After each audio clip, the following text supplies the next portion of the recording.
अस्सलाम वालेकुम दोस्तों। जिस शख्स ने अपने पूरे शहर को ऐशो आराम का अड्डा बना रखा हो, उसकी पर्सनल लाइफ का अंदाजा लगाना बिल्कुल भी मुश्किल काम नहीं है। जी हाँ, मैं बात कर रहा हूँ शेख मोहम्मद बिन राशिद अल मखदूम की।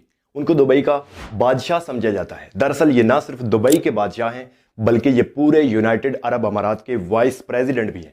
उनके पास इतनी ज्यादा दौलत मौजूद है कि अगर उसको 1000 बराबर हिस्सों में तकसीम किया जाए और उसका सिर्फ एक हिस्सा खर्च किया जाए तो भी उसमें से एक टेस्ला रोडस्टर, एक roles Royce Phantom, 2 land cruisers 300 series और एक पाम जुमेरा पर वीआईपी किस्म का बीच विला भी खरीदा जा सकता है। गूगल पर अगर आप शेख मोहम्मद बिन राशिद अल मखदूम की नेटवर्थ सर्च करें तो पता चलता है कि उनकी दौलत $15 बिलियन देखने को मिलती है।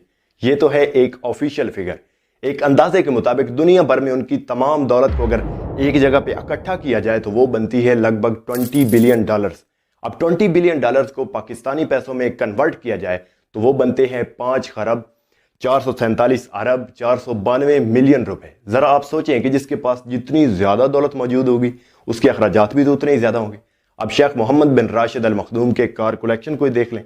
उनके पास दुनिया की महंगी तरीन गाड़ियां मौजूद हैं, जिनमें Rolls Royce Phantom, Rolls Royce Ghost, Bugatti Veyron Pegaso और ब्रांड न्यू डेवल 16 शामिल है उनके कार कलेक्शन के अंदर। लेकिन इनको अक्सर मर्सिडीज G63 में देखा जाता है।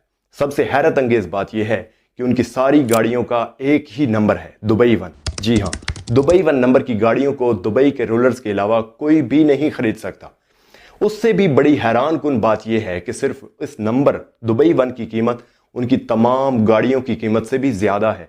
उनकी सबसे महंगी गाड़ी डेवल 16 की कीमत $2.5 मिलियन है, जबकि सिर्फ दुबई 1 नंबर की प्राइस डेवल 16 से कम अज कम 10 गुना ज्यादा है। इस बात का अंदाजा इस तरह लगाया गया है कि दुबई के एक और अरबपति शख्स अबू सबा ने अपनी गाड़ी का नंबर दुबई 5 $9 मिलियन में खरीदा है और ये 2021 के फिगर्स हैं। 2023 में यही कीमत $14 मिलियन के बराबर। गाड़ियों से हटकर अगर शेख मोहम्मद बिन राशिद अल मखदूम के ऑफिशियल रेजिडेंसी की बात करें तो वो दुबई में ही मौजूद 150 एकड़ में फैले एक महल में रहते हैं जो जबील पैलेस के नाम से जाना जाता है। अब ये 150 एकड़ का पैलेस मजीद कई छोटे बड़े महल्लात से भरा हुआ है। इतने सारे महल्लात को देखकर आपको लग रहा होगा कि उनकी पूरी की पूरी फैमिली यहां पर ही रहती होगी, तो जवाब है नहीं। जबील पैलेस के बिल्कुल सामने 100 एकड़ का एक और ग्रीन एंड ग्लो एरिया मौजूद है जो सिर्फ उनके बेटे शेख हमदान बिन राशिद अल मखदूम के लिए बनाया गया। बात अभी यहीं खत्म नहीं हुई। 6 शादियां करने वाले और 26 बच्चों के बाप ने अपनी फैमिली के लिए यही 2 महल्लात रहने के लिए नहीं रखे, बल्कि 2 अदद प्राइवेट आइलैंड्स भी शेख साहब के पास मौजूद हैं। एक आइलैंड जुमेरा बीच के करीब है जिसमें मजीद 17 बीच विलास बनाए गए हैं, जबकि दूसरा आइलैंड आपको पाम जुमेरा के करीब देखने को मिलेगा जिसमें एक प्राइवेट बीच और महल्लात और कई सारे सरसब्ज बागात भी मौजूद हैं।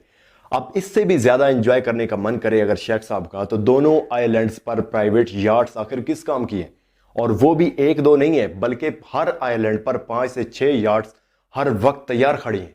उन सब यार्ड्स के अलावा दुबई रूलर के पास एक सुपर यार्ड भी मौजूद है जिसे ऑफिशियली दुबई यार्ड के नाम से जाना जाता है।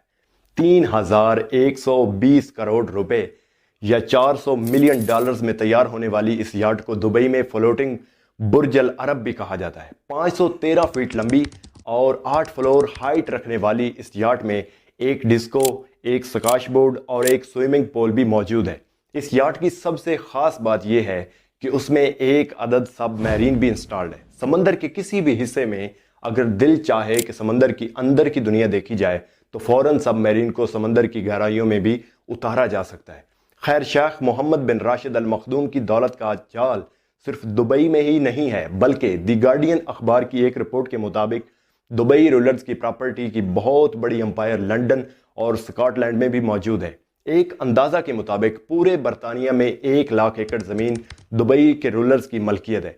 इसके अलावा भी थर्ड पार्टीज कंपनी के जरिए शेख मोहम्मद बिन राशिद ने बहुत बड़ी प्रॉपर्टीज खरीद रखी हैं जो कि टैक्स फ्री कंट्रीज में रजिस्टर्ड है, जहां इनको 1% भी टैक्स पे नहीं करना पड़ता। उनकी बरतानिया की प्रॉपर्टीज में 63 एकड़ पर फैला एक कंट्री हाउस भी शामिल है जिसमें 50 बेडरूम्स, 3 हेलीपैड्स और 16 बेडरूम्स का एक हंटिंग लॉज भी मौजूद है। उसके अलावा 2019 में उन्होंने इंग्लैंड के एक गांव डलहम में एक लैंड एरिया 45 मिलियन पाउंड्स में खरीद कर उस पर घोड़ों का एक अस्तबल तैयार कराया, क्योंकि यहाँ से चंद ही किलोमीटर दूर एक मशहूर हार्स रेसिंग ट्रैक है। इससे अंदाजा लगाया जा सकता है कि शेख साहब घोड़ों के भी बहुत बड़े शौकीन हैं। दुनिया में जहां भी कोई अच्छा घोड़ा नीलाम हो रहा होता है तो शेख साहब मुंह मांगी कीमत में खरीद लेते हैं। एक हार्स ब्रीडिंग कंपनी भी शेख मोहम्मद बिन राशिद की मलकियत है, जो अच्छी नस्ल के घोड़ों की ब्रीडिंग को कंट्रोल करती है। दुबई के तकरीबन सारे बिजनेसेस में कहीं ना कहीं आपके सामने शेख मोहम्मद बिन राशिद का नाम आ ही जाता है। एमिरेट्स एयरलाइन से लेकर रियल एस्टेट और कंस्ट्रक्शन कंपनीज जैसे बड़े बिजनेसेस का फायदा डायरेक्टली या इनडायरेक्टली रूलर्स फैमिली को पहुंच रहा होता है।